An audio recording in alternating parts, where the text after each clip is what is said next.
கர்த்தருக்குள் பிரியமானவர்களே, ஆண்டவராய் இயேசுவின் புண்ணிய நாமத்தினாலே உங்களை வாழ்த்துகிறேன். லூக்கா நற்செய்தி நூல் 5ஆம் அதிகாரம் 1-7 வாக்கியங்களை வாசித்து பாருங்கள். இங்கு பேதுருவினுடைய வாழ்க்கையிலே ஒரு அற்புதத்தை செய்து அவனை தம்முடைய ஊழியத்துக்கு அழைக்கிறதை இந்த பகுதியிலே பதிவு செய்யப்பட்டிருக்கிறது. அநேகர் சொல்வார்கள் அற்புதங்கள் நின்று விட்டது என்று. நான் அதை நம்புவதில்லை. நம்முடைய ஆண்டவர் நேற்றும் என்று மாறாதவர். அவருடைய அற்புதங்கள் இன்றைக்கு நிகழ்ந்து கொண்டிருக்கிறது.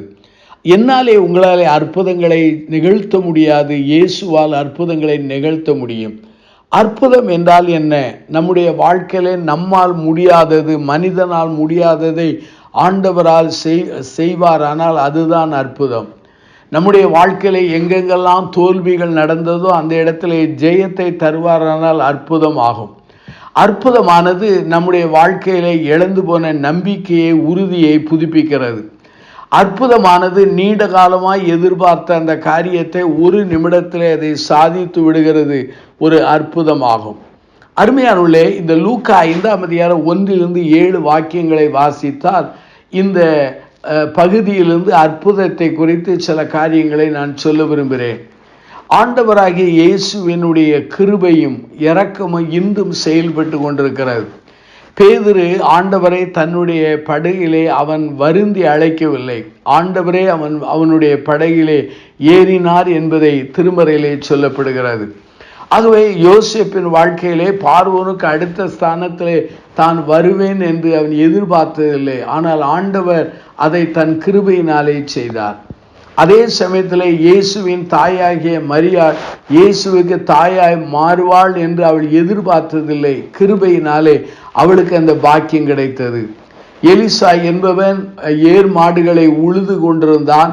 அவனை எலியா அழைத்து தன்னுடைய திருப்பணிக்கு என்று அழைத்தான். அது ஒரு அற்புதம். தாவீது என்பவன் ஆடு மேய்த்து கொண்டிருந்தான். திடீரென்று அந்த மனிதர்கள் தன்னுடைய சகோதரருக்கு முன்பாக அவன் சாமுவேலாலே அபிஷேகம் பண்ணப்பட்டது ஒரு அற்புதம். அது மாத்திரமல்லாமல் கோலியாத்தை அவன் ஜெயம் கொண்டது அற்புதம். அருமையானவர்களே, நம்முடைய வாழ்க்கையில இன்றைக்கும் ஆண்டவருடைய பிரசன்னத்தின் வல்லமை நம்முடைய ஜீவியத்திலே அற்புதங்களை செய்து கொண்டிருக்கிறது. நம்முடைய ஆண்டவர் இன்றும் அற்புதங்களை செய்து கொண்டிருக்கிறார். அதை என் வாழ்விலே, உங்கள் வாழ்க்கையிலே ஒவ்வொரு நாளும் நாம் அதை சந்தித்து வருகிறோம். உலகத்தில் இருக்கிற மகா பெரிய அற்புதம் எது என்று பலர் என்னிடத்தில் கேட்பது உண்டு. வியாதியிலிருந்து சுகமாகிறது அற்புதம்தான். பேயினுடைய தொல்லையிலிருந்து விடுதலை பெறுவது அற்புதம்தான். மரண கட்டில் இருந்த ஒரு மனிதன் சுகமாகி மறுபடியும் ஜீவிப்பது அற்புதம்தான். ஒருவேளை கடன் பாரத்தில் இருக்கிற மக்கள் அதிலிருந்து விடுதலை பெறுவது அற்புதம்தான். முன்னேற முடியாத ஒரு மனிதன் முன்னேறி உயர்ந்த ஸ்தானத்துக்கு வருவது அற்புதம்தான். ஆனால் என்னை பொறுத்தவரை மகா பெரிய அற்புதம் என்னவென்றால், ஒரு மனிதன் பாவத்திலிருந்து அவன் மீட்கப்பட்டு ஆண்டவருடைய பிள்ளையாய் மாறி ஆண்டவருக்கென்று வாழுகிறதான் மகா பெரிய அற்புதமாக நான் எண்ணுகிறேன். அருமையானவர்களே, நம்முடைய வாழ்க்கையிலே இந்த அற்புதம் நிகழ வேண்டும் என்றால் ஆண்டவர் என் வாழ்க்கையிலே, உங்கள் வாழ்க்கையிலே குறுக்கிடும் பொழுது அவருடைய வார்த்தைக்கு கீழ்ப்படிய வேண்டும். பேதுரு இரவெல்லாம் மீன் பிடித்தான், ஒரு மீனும் அகப்படவில்லை.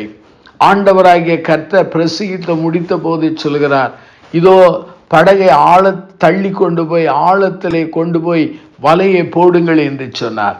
பேதுரு சொல்கிறான், இரவெல்லாம் மீன் பிடித்தேன், ஒரு மீனும் அகப்படவில்லை, ஆகிலும் உம்முடைய வார்த்தையின்படி போடுகிறேன் என்றார். அப்படியானால் அற்புதம் நிகழ்வதற்கு ஆண்டவர் என் வாழ்விலே, உங்கள் வாழ்விலே எதை எதிர்பார்க்கிறார்? அவருடைய சமூகத்திலே நாம் கீழ்ப்படிய அழைக்கப்படுகிறோம். நம்முடைய வாழ்க்கையின் ஒவ்வொரு பகுதியிலும் அவர் சொல்வதை கேட்டு அவருடைய வசனத்தின்படி வாழ்ந்து ஆவியானுடைய உந்துதலின்படி வாழும் பொழுது நாம் கீழ்ப்படியும் போது ஆண்டவர் அற்புதம் செய்கிறார். ஒரு மீன் கிடையாத அந்த கடலிலே திரளான மீன்கள் கிடைத்தது. படகுகள் முழுகத்தக்கதாக மீன்கள் கிடைத்ததாக திருமறையிலே வாசிக்க முடிகிறது. அருமையாக இந்த செய்தியை கேட்டுக்கொண்டிருக்கிற சகோதர சகோதரிகளே, உங்கள் வாழ்க்கையிலே அற்புதத்துக்காக, அதிசயத்துக்காக நீங்கள் காத்திருக்கலாம். நம்முடைய ஆண்டவருக்கு பேரே அற்புதம்தான், அதிசயம்தான். அவருடைய பிறப்பு அதிசயம், அவருடைய பிரசங்கங்கள் அதிசயமானவைகள், அவருடைய செயல்கள் அற்புதமானவைகள். அவருடைய உயிர்த்தெழுதல் அற்புதமானவைகள். பலவீனமான மனிதர்களை கண்டுபிடித்து அவர் மகா பெரிய காரியங்களுக்கு பயன்படுத்துவது கூட அற்புதங்களும் அதிசயமானவைகள். ஆகவே அற்புதங்களை செய்யக்கூடிய வல்லமை படைத்தவர் இன்றும் அவர் செயல்படுகிறார். இதை புரிந்து கொள்ளுங்கள். உங்களை அர்ப்பணியுங்கள். ஆண்டவர் உங்கள் வாழ்க்கையிலே அற்புதங்கள் அதிசயங்களை செய்வார். கண்களை மூடி நாம் பிரார்த்தனை செய்வோம். அன்பின் பிதாவே, இந்த நல்ல நாளுக்காக நாங்கள் நன்றி சொல்கிறோம். ஆண்டவரே, நீர் அற்புதங்கள், அடையாளங்களை, அதிசயங்களை செய்கிறவர் என்பதை கற்றுக்கொண்டோம். பேதுருவின் வாழ்விலே செய்த அற்புதத்தை எனக்கும் எங்களுக்கும் தாரும். இந்த செய்தியை கேட்டு அர்ப்பணித்த மக்களை ஆசீர்வதியும். இயேசுவின் நாமத்தில் ஜெபிக்கிறோம் ஜீவனுள்ள பிதாவே.